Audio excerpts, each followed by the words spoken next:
Why do I feel like na meron akong malaking obligasyon sa inyo, guys? Ha? Anyway, I'm off to work.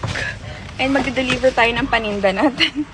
And also, Mansari namin ni Hergie today! Yes! Happy Mansari, baby! I just really wish na makasama ko na siya soon. Kasi mas na-miss ko na siya talaga, as in. Tapos bigla pa ako natawa kasi sa 16 parts na kinukwento ko sa inyo yung love story namin, hindi ko nakwento paano naging kami. Yung paano ako na-fall in love sa kanya. I don't know, bakit bigla ako na-shift sa ganun? Kasi may mga nag-request nga to tell the story ng buo. So, sinabi ko yung story ng buo. Yun naman talaga yung buo.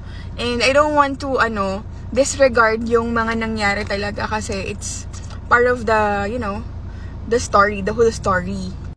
And ayoko mag-sugarcoat kasi ng mga kaganapan talaga. Pero, yun nga, I wanted to share yung, tawag ito, paano ako na-in-love sa kanya.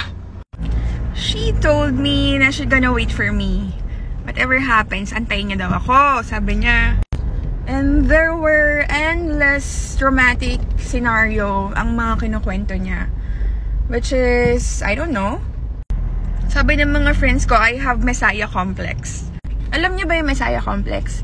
Yun yung parang pakiramdam mo na you wanted to save someone. Parang, ang dami namang andyan na iba.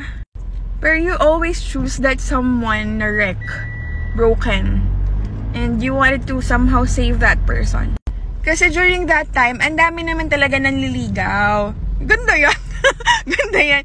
Ang daming nagpaparamdam. Tapos ang daming gusto din. Mga lalaki na. And yung mga friends ko, ang dami na rin nila nirereto sa akin. Kasi, syempre, they wanted na tumawid na ako, diba? Doon na ako sa daang matuwid. So, yung mga reto, left and right talaga, ng time na yun. Pero I always find myself na parang, tiyatamad ako makipag-usap sa mga lalaki. Tiyatamad akong, alam mo yun, makipagkita, makipag-date. Pero I always find myself going back to Hergie. Gusto ko siya nakikita, gusto ko siya nakakasama. Tapos lagi niya ako napapatawa. Alam mo yung ganon? Na alam mo in your heart na this gonna be a very chaotic relationship. Pero, why am I finding myself going back to her? So, we continued working out. Like mag-exercise.